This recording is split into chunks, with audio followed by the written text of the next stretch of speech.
Assalamualaikum warahmatullahi wabarakatuh. Selamat datang di Demit Horror, tempat di mana kisah gaib, teror malam, dan misteri dunia lain diungkap tanpa ampun. Di sini kamu akan mendengar cerita-cerita yang tak hanya bikin merinding, tapi juga bisa menghantui tidurmu. Suara bergema pelan, efek suara langkah kaki atau pintu berderit. Matikan lampu, pasang headsetmu, dan bersiaplah, karena kamu sedang memasuki dunia Demit Horror. Nada berubah sedikit lebih santai tapi tetap misterius. Jangan lupa untuk like, komen, dan subscribe agar kamu nggak ketinggalan kisah-kisah horor terbaru dari kami. Dan ingat, di balik setiap cerita selalu ada sesuatu yang mengintai. Pernahkah kalian mendengar bahwa laut tidak hanya menyimpan ikan, tapi juga janji, tumbal, dan hutang yang tak pernah lunas? Di tempat-tempat tertentu, terutama di pantai selatan, ombak bukan sekadar air, melainkan pintu menuju sesuatu yang tidak ingin kalian temui. Cerita ini bukan sekadar karangan. Ia tumbuh dari bisik warga pesisir, dari nelayan yang pulang terlalu kaya, dan keluarga yang hilang tanpa jejak. Jika kalian mendengar suara ombak memanggil nama kalian, jangan jawab.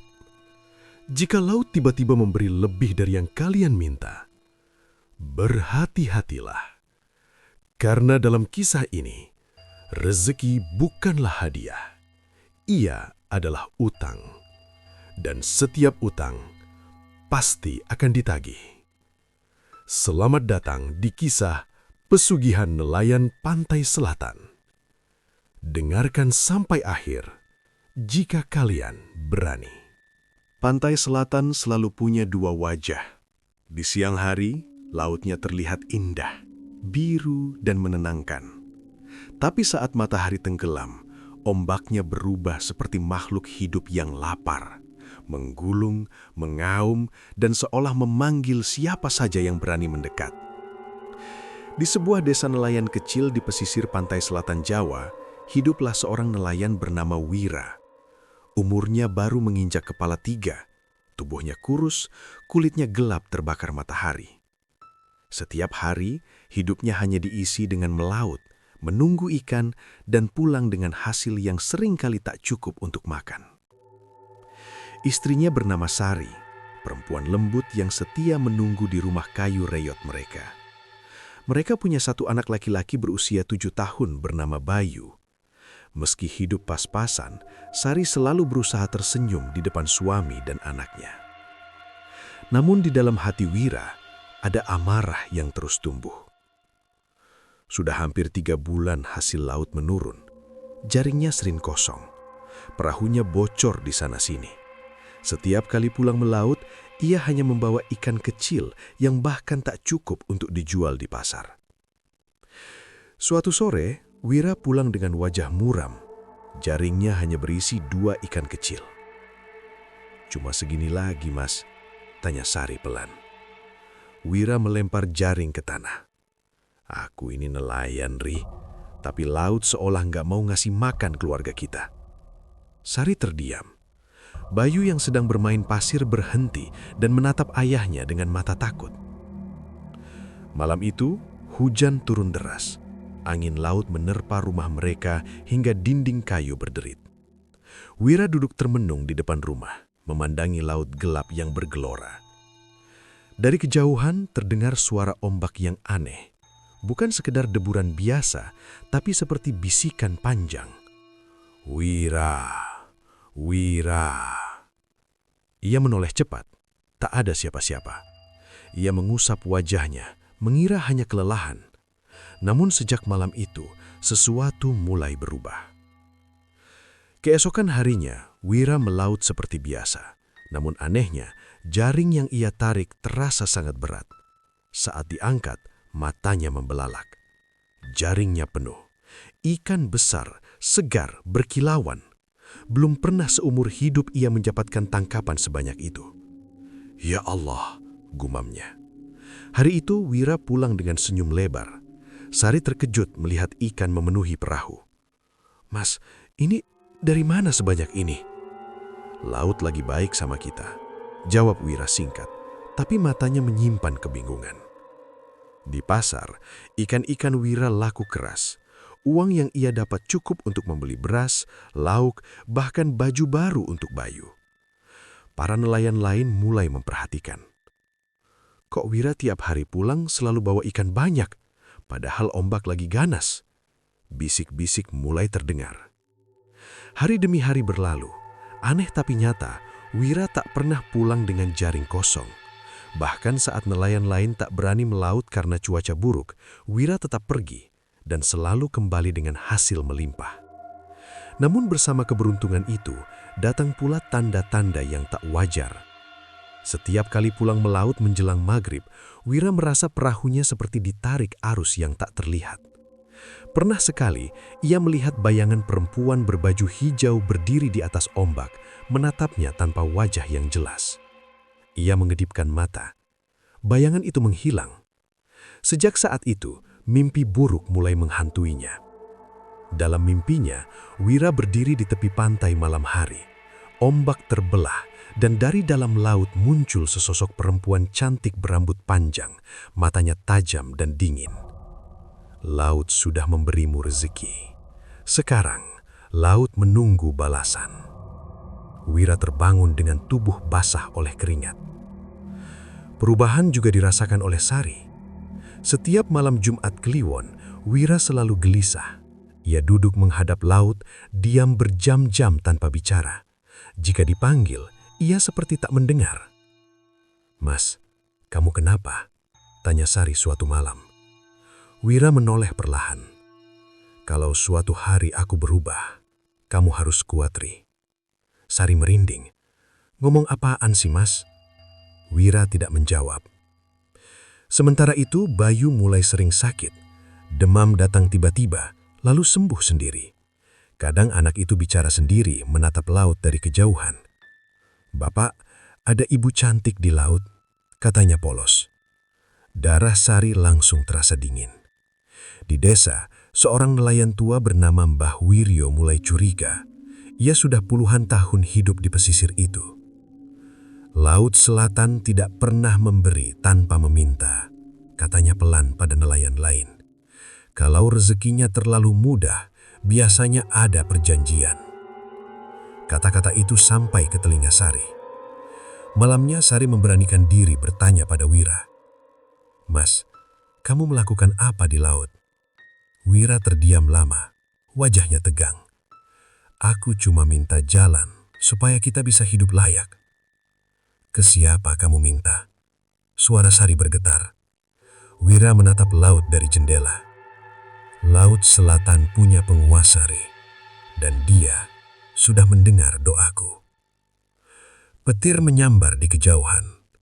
Di saat itulah Sari sadar, keluarga mereka sudah melangkah terlalu jauh, dan laut tidak pernah lupa pada janji. Sejak pengakuan Wira malam itu, rumah kecil mereka terasa berbeda. Bukan hanya sempit dan reyot, tapi seolah dipenuhi hawa dingin yang tak terlihat. Sari sering merasa seperti ada yang memperhatikan dari sudut rumah, terutama saat malam mulai turun. Malam Jumat Kliwon pun datang. Sejak pagi, langit sudah tampak muram. Awan hitam menggantung rendah di atas laut. Angin bertiup kencang, membawa bau asin yang menusuk hidung. Para nelayan lain memilih memperbaiki jaring atau tinggal di rumah. Namun Wira justru bersiap melaut. "Mas, jangan pergi malam ini," kata Sari dengan suara gemetar. "Orang-orang bilang Jumat Kliwon itu bahaya." Wira mengikat tali perahunya dengan tangan gemetar, namun wajahnya keras. "Kalau aku nggak pergi, mereka bisa marah." "Mereka siapa?" Sari mulai menangis. Wira berhenti.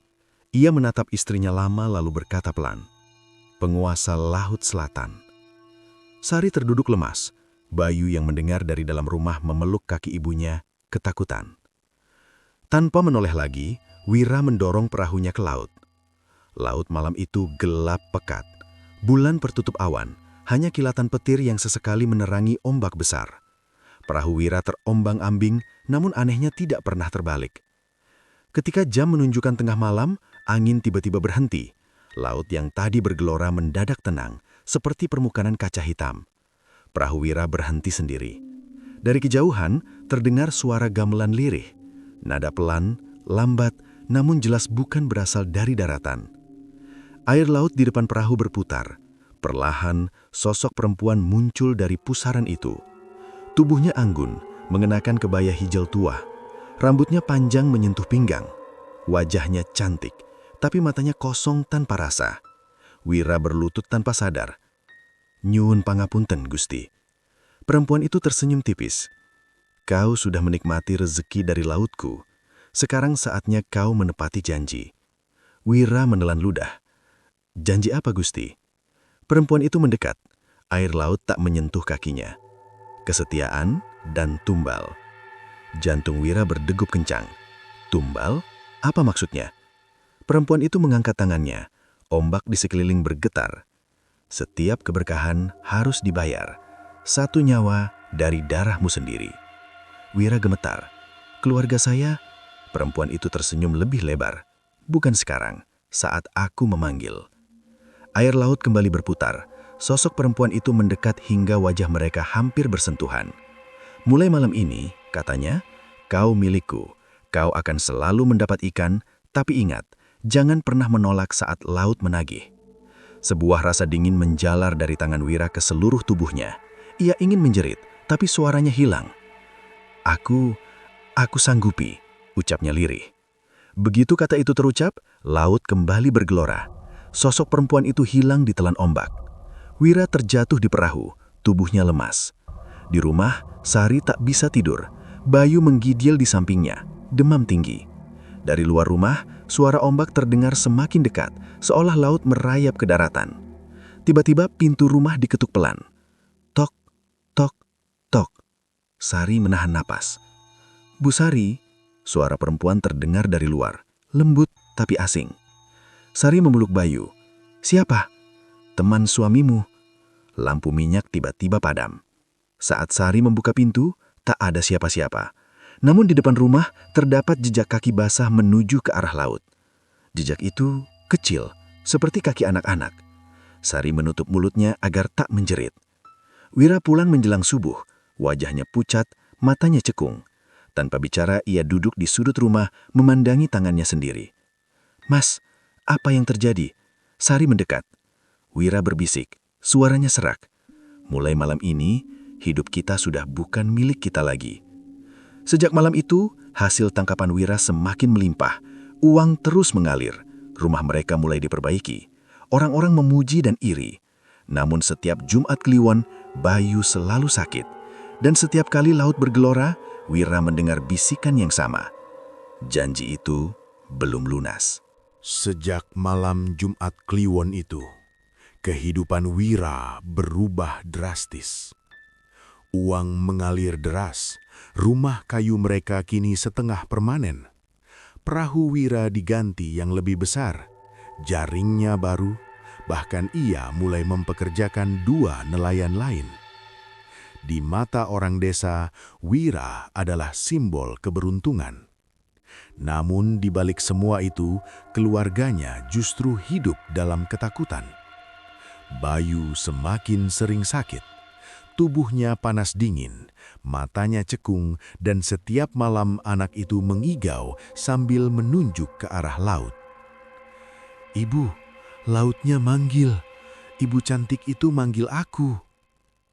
Sari selalu terbangun dengan jantung berdegup kencang. Ia memeluk Bayu sambil menangis, membaca doa berulang kali. Namun setiap kali Jumat Kliwon mendekat, kondisi Bayu selalu memburuk. Wira tahu.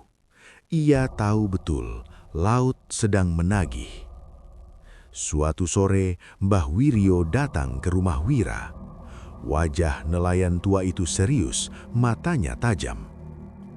"Rizkimu kebanyakan, Rah," katanya tanpa basa-basi. "Dan Laut Selatan tidak pernah memberi gratis."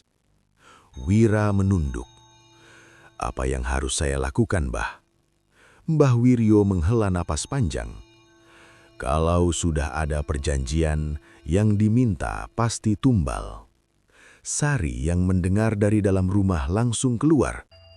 "Tumbal apa, Mbah?" Mbah Wiryo menatap Bayu yang sedang tertidur lemah. Biasanya yang paling dekat. Tubuh Sari lemas. "Anak saya." Mbah Wiryo tidak menjawab, ia hanya berkata pelan, "Kalau sudah dipilih, tidak ada yang bisa menolak." Malam itu, Sari menangis tanpa suara. Wira duduk diam di sudut rumah, wajahnya seperti orang mati. Malam Jumat Kliwon kembali tiba. Langit gelap tanpa bintang. Angin berhembus dingin, membawa bau laut yang menusuk. Bayu kembali demam tinggi, nafasnya terengah-engah. "Ibu, aku mau ke pantai," ucap Bayu lemah. Sari memeluk anaknya erat-erat. "Tidak, Nak, kamu di sini sama ibu." Tiba-tiba suara ombak terdengar sangat dekat, padahal rumah mereka masih cukup jauh dari pantai. Lampu rumah berkedip, dan di luar terdengar suara perempuan bernyanyi lirih.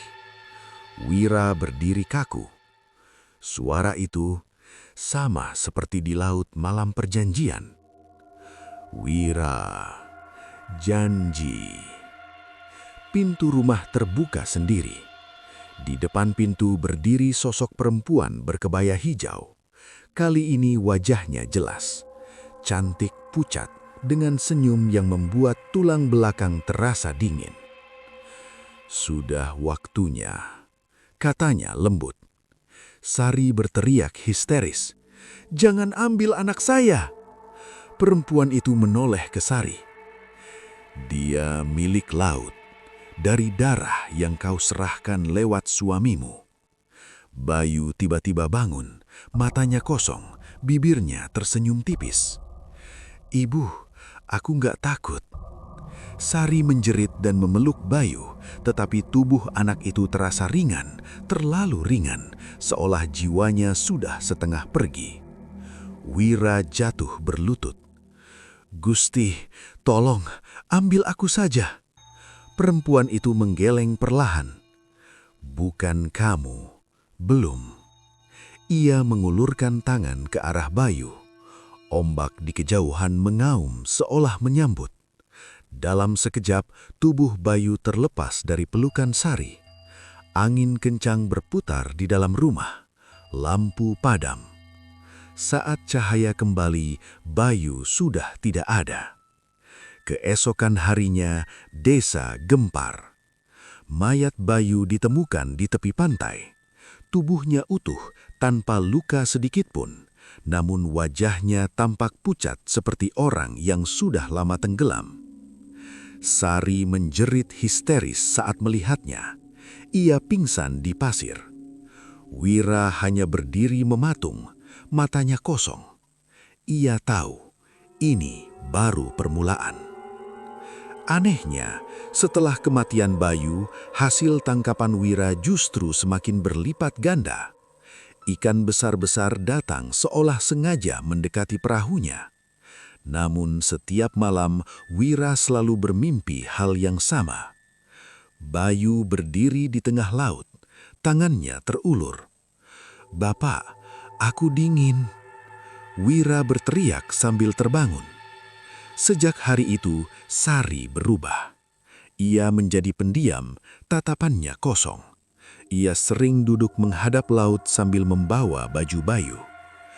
"Balikin anakku," bisiknya berulang-ulang. Sementara itu, bisik-bisik warga semakin kencang. Sejak anaknya mati, Wira makin kaya. Katanya laut yang ambil. Tak ada yang berani mendekat.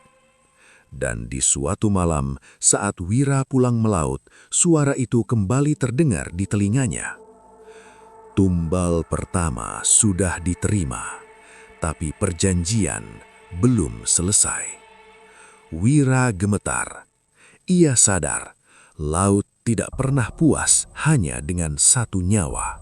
Sejak kematian Bayu, rumah Wira berubah menjadi tempat yang sunyi dan dingin. Tak ada lagi suara tawa anak kecil. Tak ada lagi langkah kecil di lantai kayu. Yang tersisa hanya bau laut yang makin menyengat, meski pintu dan jendela selalu tertutup rapat. Sari hampir tak pernah bicara. Ia bangun pagi, duduk menghadap laut, lalu kembali ke kamar saat matahari tenggelam. Makan hanya beberapa suap, tidur pun jarang. Matanya kosong, wajahnya pucat, tubuhnya semakin kurus. Wira mencoba bicara, mencoba meminta maaf, tapi setiap kata terasa sia-sia. "Rih, aku salah. Aku nggak tahu bakal sejauh ini," ucapnya suatu malam. Sari hanya tersenyum tipis. "Kamu tahu, Mas," jawabnya pelan. "Kamu tahu, tapi kamu tetap memilih." Kalimat itu lebih menyakitkan dari teriakan. Sejak itu, kejadian aneh mulai menimpa Sari.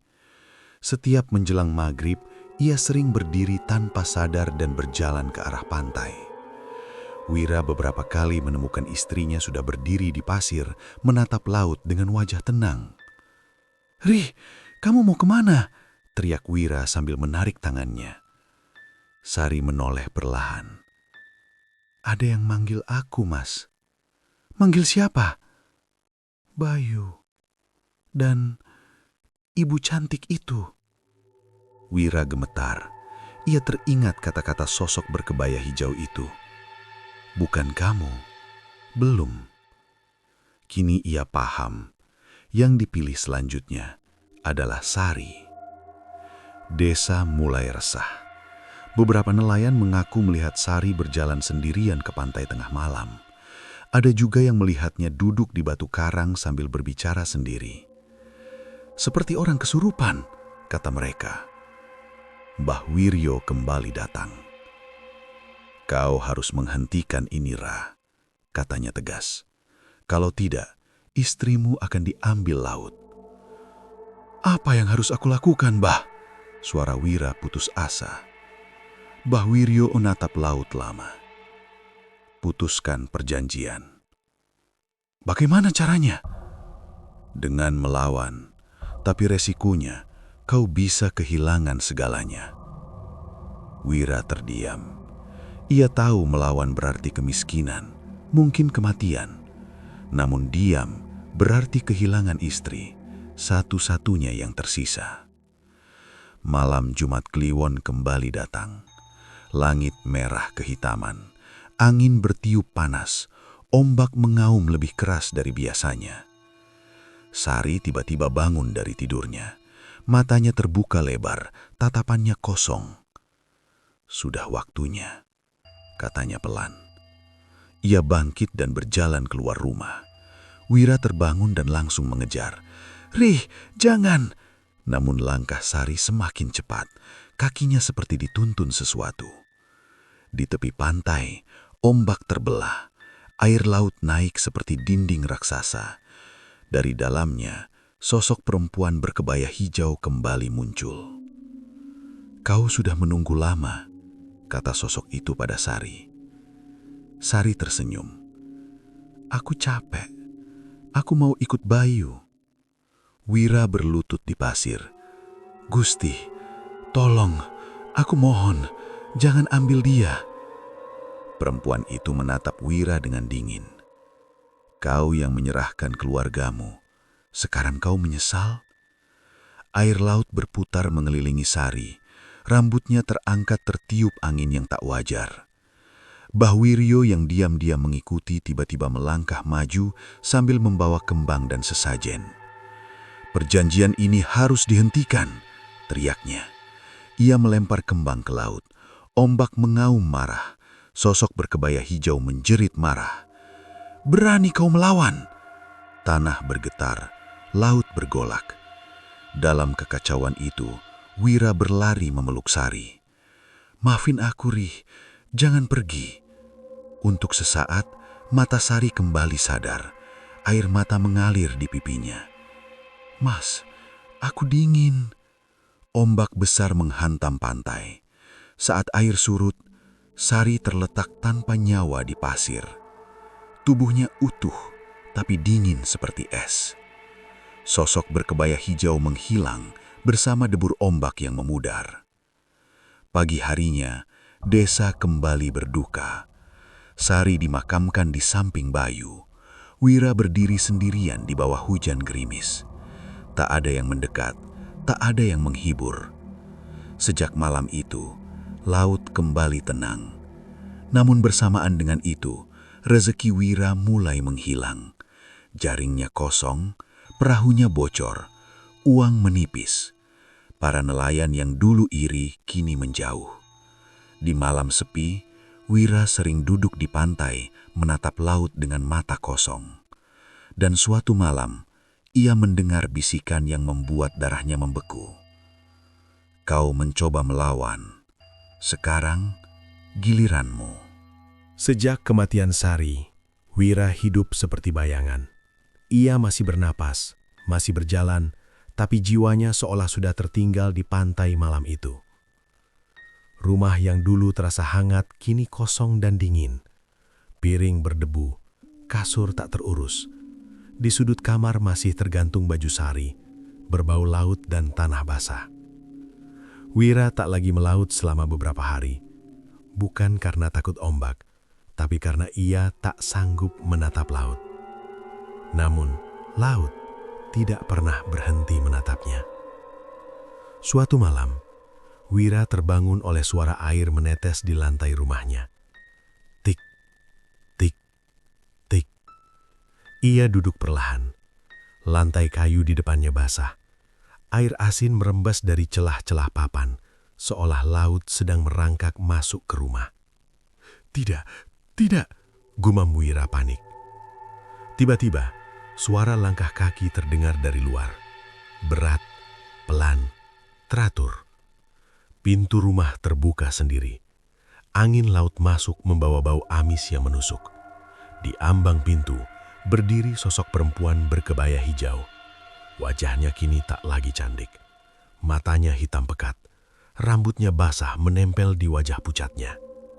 Kau pikir semuanya sudah selesai? Tanyanya dingin. Wira berlutut spontan. Aku sudah kehilangan semuanya. Anakku, istriku. Perempuan itu mendekat. Setiap langkahnya meninggalkan genangan air. Itu hanya bunga pembayaran, katanya. Perjanjian utamanya adalah dirimu. Jantung Wira serasa berhenti berdetak. Kau yang datang memohon, katanya lagi. Kau yang bersumpah setia. Kau yang menikmati hasilnya. Wira menangis terseduh. Aku siap mati, tapi tolong jangan ganggu lagi. Perempuan itu tersenyum tipis. Kematian terlalu cepat. Seketika, sosok itu menghilang. Air di lantai pun lenyap, seolah tak pernah ada. Namun bisikan itu tertinggal di telinga Wira. Melautlah kembali, atau kami yang akan menjemputmu. Keesokan paginya, Wira memaksakan diri melaut.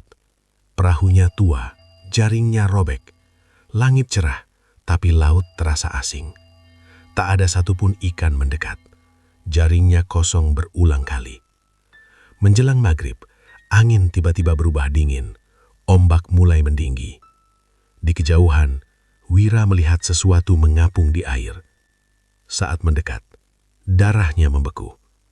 Itu boneka kayu. Boneka yang dulu sering dimainkan Bayu. Boneka itu basah, berlumur pasir laut. Wira berteriak histeris dan mendayung menjauh, namun perahunya seperti ditahan arus. Di sekelilingnya, air laut berubah gelap. Bayangan-bayangan muncul di bawah permukaan. Wajah-wajah pucat dengan mata kosong. Suara anak kecil terdengar bersahut-sahutan. Bapak, Bapak ikut ke sini. Wira menutup telinga sambil menangis. Maafin Bapak, maafin. Ombak besar menghantam perahu. Wira terlempar ke laut. Wira terbangun di pasir pantai saat subuh. Tubuhnya penuh luka, tapi ia masih hidup. Beberapa nelayan menemukannya tergeletak, nyaris mati. Dia dikembalikan laut, bisik salah satu dari mereka. Sejak hari itu, desa menganggap Wira terkutuk. Tak ada yang mau dekat, tak ada yang mau menolong. Namun yang paling mengerikan, Wira tak bisa menjauh dari laut. Setiap malam, kakinya berjalan sendiri menuju pantai. Tubuhnya gemetar, tapi langkahnya terus maju. Di pantai, ia selalu melihat Bayu dan Sari berdiri di antara ombak, menatapnya tanpa ekspresi. "Mas, pulang. Bapak, dingin."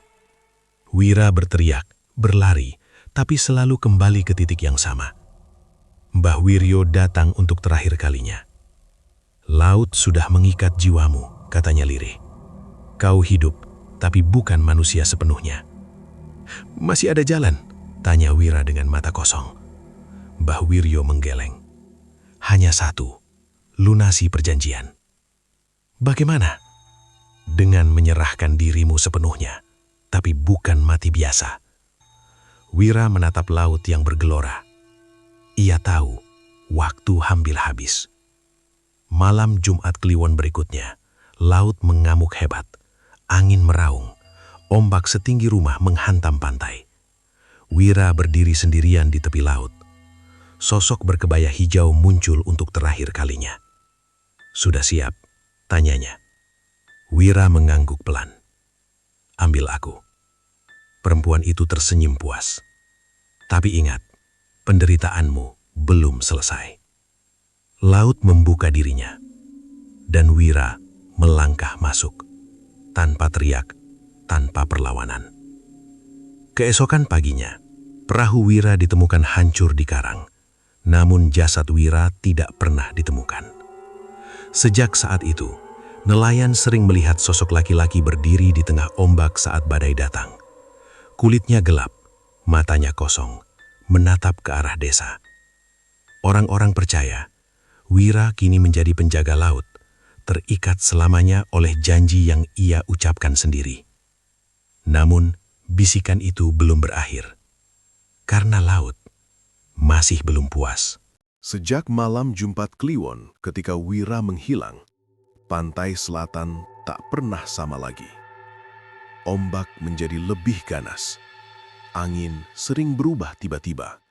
Dan yang paling menakutkan, para nelayan mulai melihat sosok laki-laki berdiri di tengah laut saat badai datang. Tubuhnya kurus, kulitnya hitam legam seperti kayu lapuk.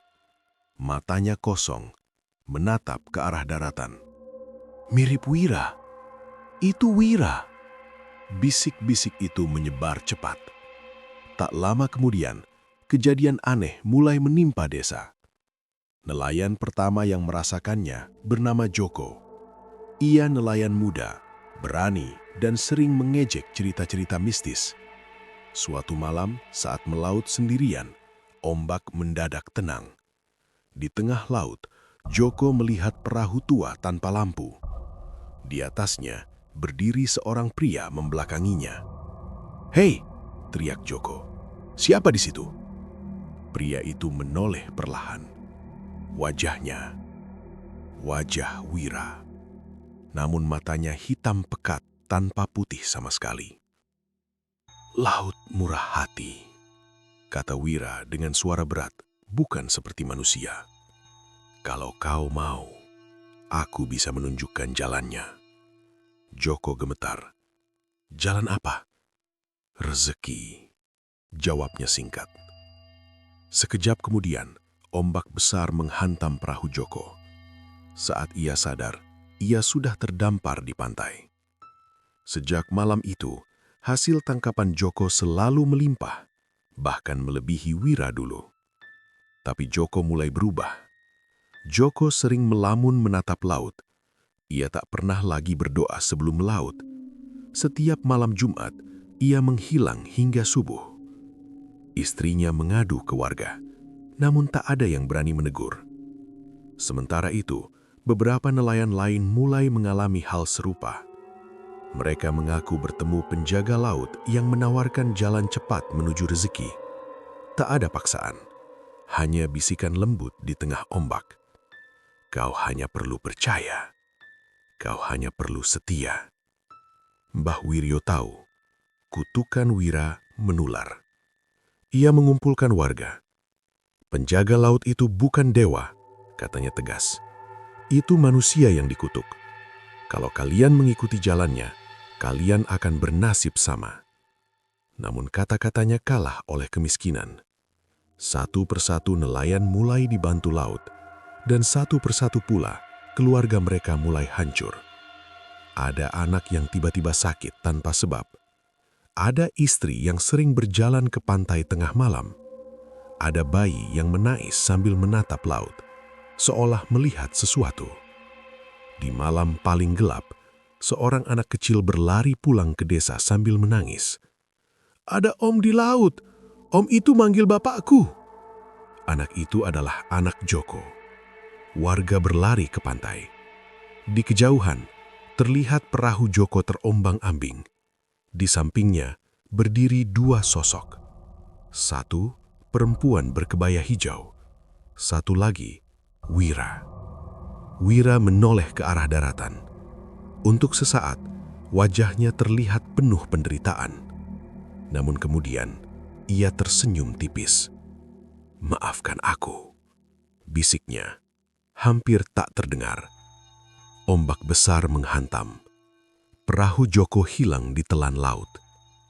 Keesokan harinya, Joko tak pernah ditemukan. Tapi sejak itu, penjaga laut bertambah satu.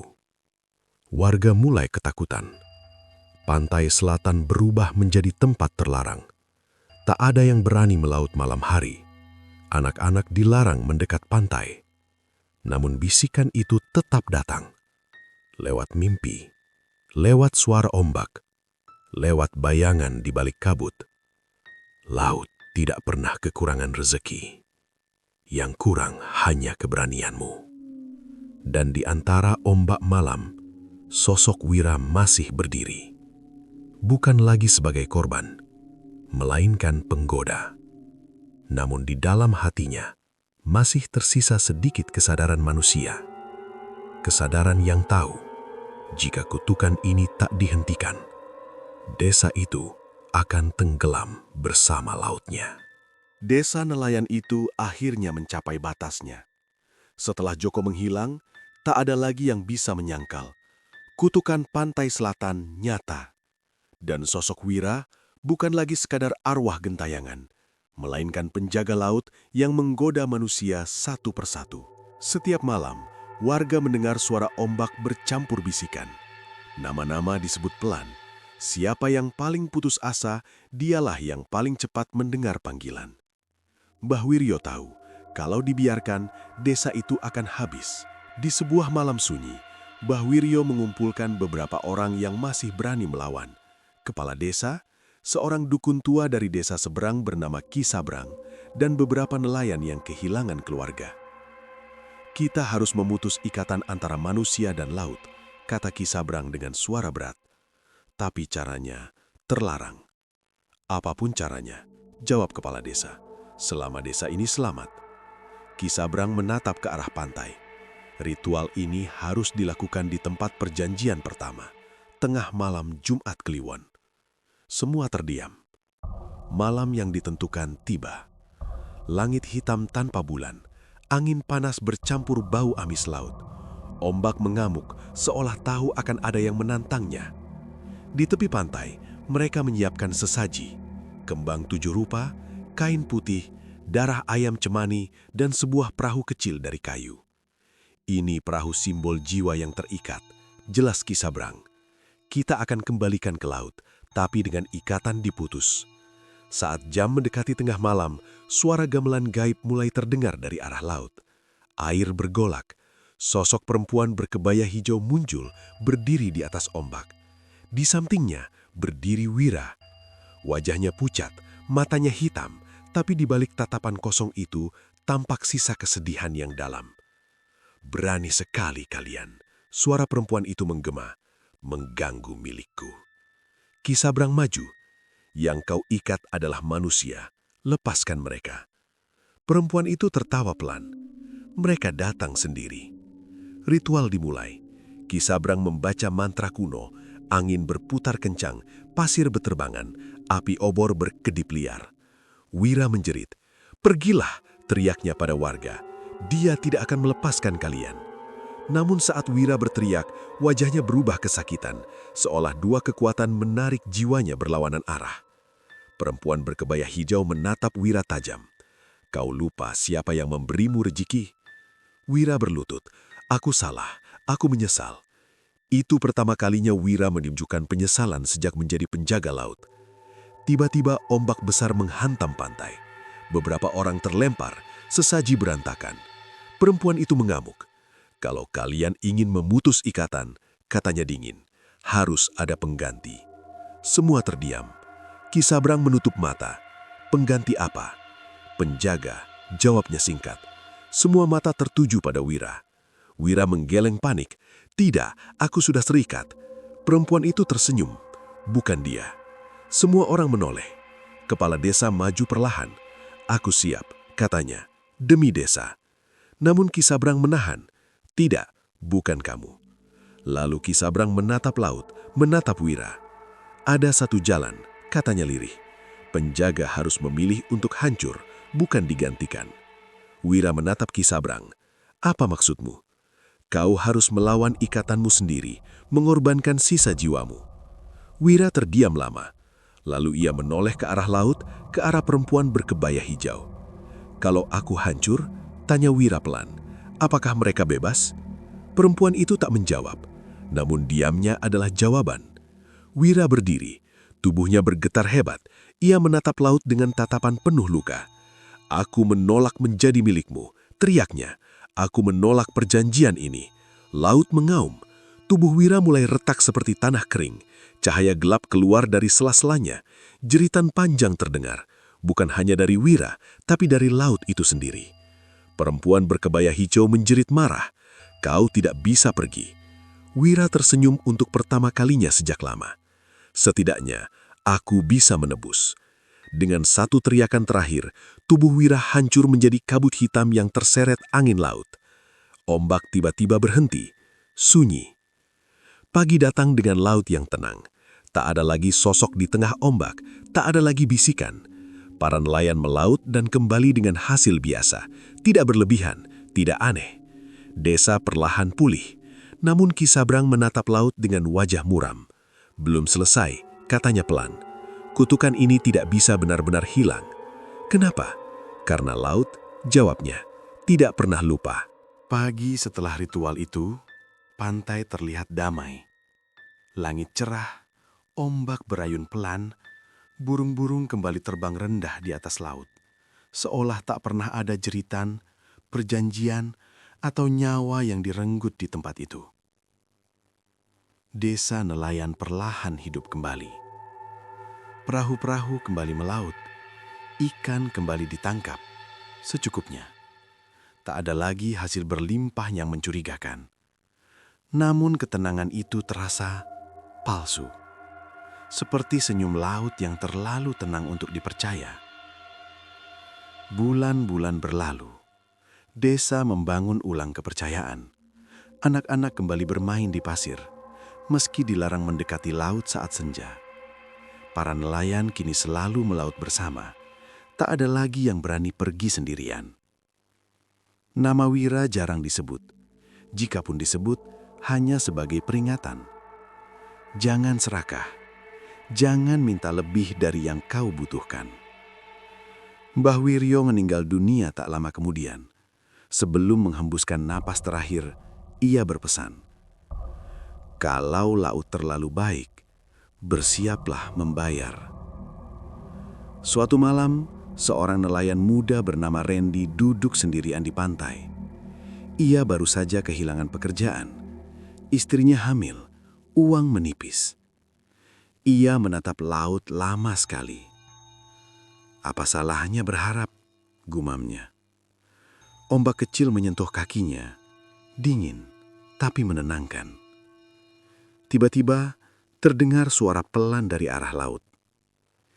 Tidak ada yang salah. Randy menoleh. Di kejauhan, tampak bayangan seseorang berdiri di air setinggi dada. Sosok itu tidak jelas. Bukan Wira, bukan pula perempuan berkebaya hijau. Namun suaranya lembut, terlalu lembut.